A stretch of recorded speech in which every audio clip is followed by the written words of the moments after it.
퇴직 후 사람마다 공허를 달래는 방식은 다릅니다. 어떤 이는 여행을 떠나고 어떤 이는 봉사를 시작하며 또 누군가는 술로 시간을 버팁니다. 하지만 정말 그 시간이 우리를 치유할까요? 매일 같은 시간, 같은 자리에서 술잔을 기울이며 나도 이제 끝인가 하는 생각에 빠져본 적 있으신가요? 오늘은 그 공허의 시간을 기타로 바꾼 한 남자의 이야기를 전해드리려 합니다.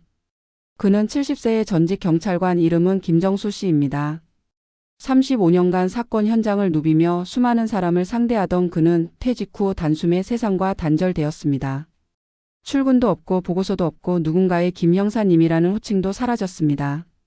아내는 낮엔 손주를 돌보러 나가고 집엔 혼자 남았습니다. 그렇게 하루 두 끼를 대충 때우고 TV 앞에서 맥주 한 캔으로 하루를 마무리하던 시절. 어느 날 병원에서 간 수치가 위험하다는 말을 들었습니다. 그때서야 그는 깨달았습니다. 내가 내 몸을 스스로 해치고 있었구나. 그날 이후 술을 끊기로 마음먹었지만 공허는 더 커졌습니다. 술이 사라지니 시간만 남았습니다. 그 시간을 견디기 위해 처음엔 걷기를 시도했지만 곧 포기했습니다. 아무도 말 걸지 않는 공원길은 오히려 외로움을 키웠습니다. 그러던 어느 날 우연히 들른 복지관 게시판에서 기타교실 수강생 모집이라는 안내문을 보았습니다. 70이 넘어 무슨 기타냐는 생각이 먼저 들었지만 이상하게 손끝이 간질거렸습니다. 그렇게 시작된 첫 수업, 손가락이 아파서 코드 하나 제대로 잡지 못했지만 이상하게도 그는 그날 이후 술 생각이 나지 않았습니다. 매일 아침 그는 연습장에 오늘도 C코드 성공할 것이라고 적었습니다. 한 달, 두 달이 지나면서 손끝에 굳은 살이 자라나고 마음의 허전함이 조금씩 메워졌습니다. 선생님은 경찰 출신이라 그런지 리듬감이 딱딱한데요 라며 웃었고 그 한마디에 그는 오랜만에 사람들과 웃었습니다. 기타 교실을 다니며 처음 알았습니다.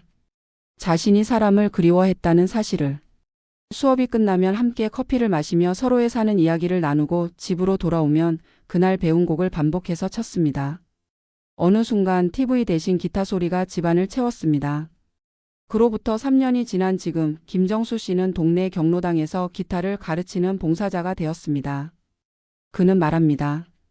내가 기타를 잡지 않았다면 아직도 술을 잡고 있었을 겁니다. 기타는 나를 구한 친구입니다. 그의 손끝엔 아직도 굳은 살이 남아있고 그 굳은 살은 새로운 삶의 흔적이 되었습니다. 이 살에는 단순히 취미를 가지면 좋다는 이야기가 아닙니다. 은퇴 후의 공허는 단순한 무료함이 아니라 존재감 상실에서 옵니다. 오랫동안 사회적 역할을 수행하며 자신의 가치를 직함과 성과로 증명해온 이들이 하루아침에 그 무대를 잃으면 자신이 누구인지 모르게 됩니다. 이때 가장 위험한 대처가 회피입니다. 술, TV, 잠, 스마트폰 모두 현실을 잠시 잊게 해주지만 결코 회복으로 이어지지 않습니다. 전문가들은 말합니다. 은퇴 후 삶의 회복은 몰입의 대상을 다시 찾는 것에서 시작된다고. 몰입은 단순한 시간 때우기가 아니라 자기 존재를 다시 확인하는 과정입니다. 악기, 그림, 글쓰기, 운동, 텃밭 어떤 것이든 좋습니다. 중요한 건 결과가 아니라 매일의 과정입니다. 김정수 씨는 하루 1시간의 연습으로 다시 자신의 리듬을 되찾았고 그것이 술보다 더 강한 해독제가 되었습니다. 또 하나 주목할 점은 공동체의 힘입니다. 기타 교실은 단순히 음악을 배우는 공간이 아니라 서로의 존재를 확인하는 자리였습니다. 누군가의 연주를 듣고 박수를 쳐주고 실수를 함께 웃어넘기는 그 경험이 인간적인 연결을 회복시켰습니다. 전문가들은 이를 관계의 리허설이라고 부릅니다. 은퇴 후에도 관계는 여전히 필요하지만 직장이라는 무대가 사라지면 그 관계를 새로 만들어야 합니다. 취미 공동체는 그 첫 연습장이 될 수 있습니다. 마지막으로 김정수 씨의 사례는 늦은 나이라는 한계가 얼마나 허상인지 보여줍니다. 그는 70세에 처음 기타를 잡았고 지금은 동네에서 공연을 엽니다. 배우기엔 늦었다고 생각했던 순간이 사실은 새로운 인생의 첫 장이었습니다. 심리학자들은 이를 능동적 노화 액티브 에이징라고 부릅니다.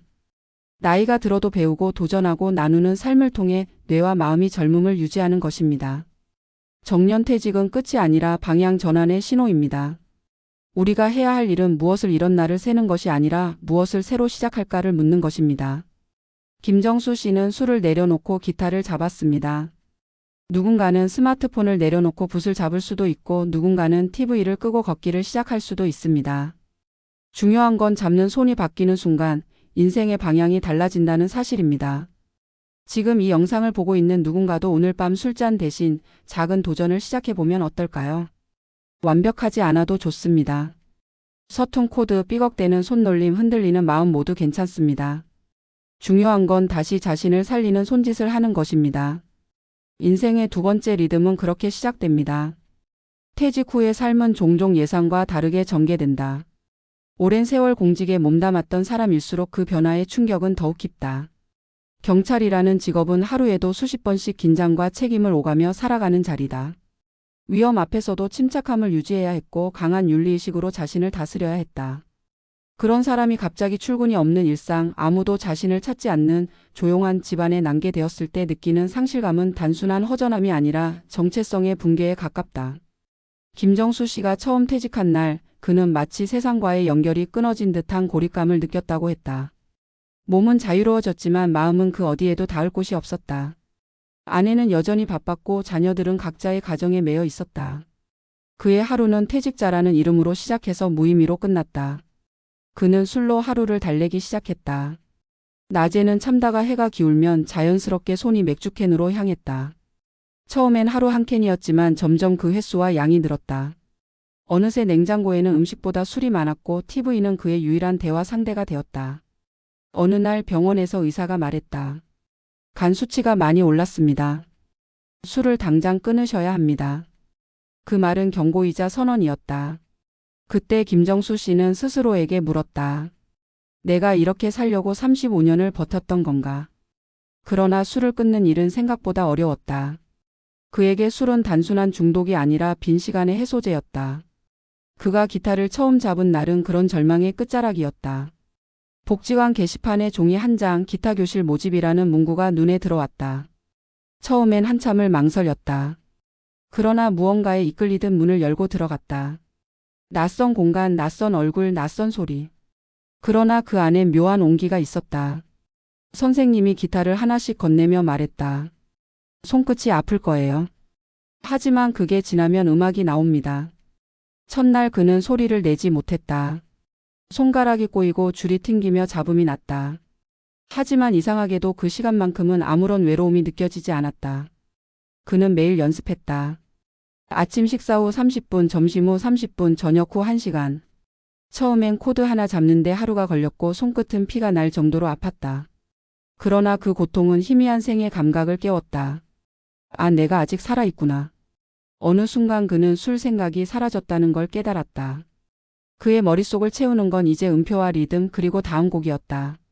몇 달이 지나자 그는 복지관의 동료들과 함께 작은 연주회를 열었다. 처음 무대에 섰을 때 긴장으로 손이 떨렸지만 연주가 끝나자 청중의 박수가 들려왔다. 그 박수는 퇴직 이후 처음으로 자신이 누군가에게 인정받는 순간이었다. 이후 그는 기타를 가르치는 봉사활동을 시작했다. 나는 늦게 시작했지만 이건 내 인생의 두 번째 직업입니다. 그는 그렇게 말했다. 음악은 그의 삶의 질서를 되찾아 주었고 관계를 만들어 주었고 건강까지 회복시켰다. 그의 아내는 어느 날 이렇게 말했다. 당신이 기타 치기 시작한 뒤로 집안 공기가 달라졌어요. 전문가들은 김정수 씨의 사례에서 심리적 대체의 중요성을 강조한다. 은퇴 후 가장 위험한 감정은 우울보다 무력감이다. 사람은 쓸모를 느낄 때 살아있다고 느낀다. 경찰이었던 그는 누군가를 지키고 돕는 역할 속에서 존재감을 가졌다. 그러나 그 역할이 사라지자 나는 이제 아무것도 아니다라는 감정이 찾아왔다. 이런 정체성 공백을 메우는데 가장 효과적인 방법이 몰입형 취미다. 몰입은 인간의 뇌를 긍정적으로 자극하고 뇌의 보상회로를 다시 작동시킨다. 단순히 시간을 보내는 여가와는 다르다. 목적이 없더라도 의미가 있는 활동, 그것이 바로 심리적 회복의 열쇠다. 또한 김정수 씨의 변화에는 공동체라는 요소가 있었다. 은퇴 후 혼자서 무언가를 배우는 사람보다 함께 배우는 사람의 변화 속도가 훨씬 빠르다. 복지관 기타 교실은 단순한 음악 수업이 아니라 작은 사회였다. 거기엔 실패해도 괜찮은 분위기, 서로를 격려하는 말, 그리고 웃음이 있었다. 이런 사회적 관계는 우울증을 막는 가장 강력한 보호막이다.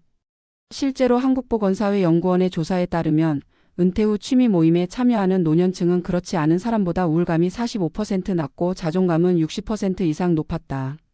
결국 인간은 관계 속에서 살아야 한다는 단순한 진리가 다시 증명된 셈이다. 기타를 배우며 그는 또 다른 변화를 느꼈다. 실패를 두려워하지 않는 마음이었다.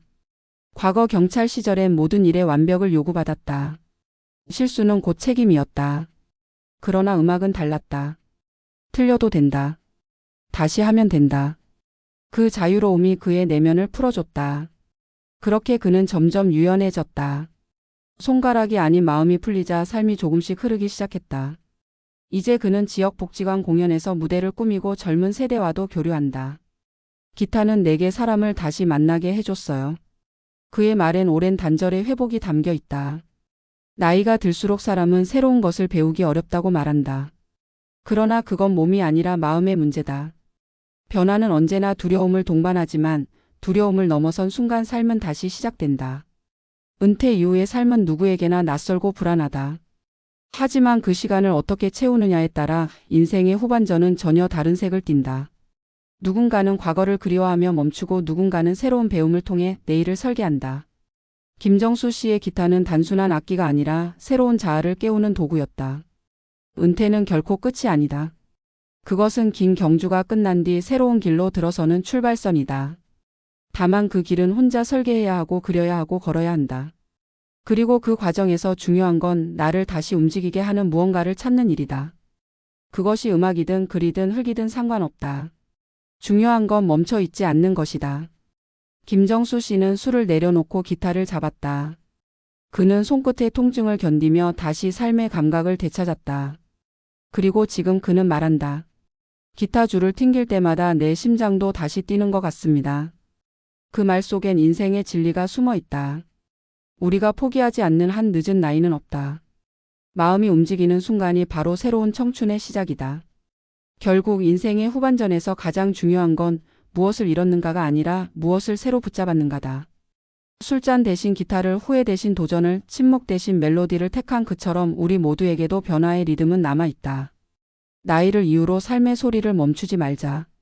지금 당신의 손에도 또 하나의 기타가 기다리고 있을지 모른다. 그것은 바로 다시 살아보려는 의지라는 이름의 악기다.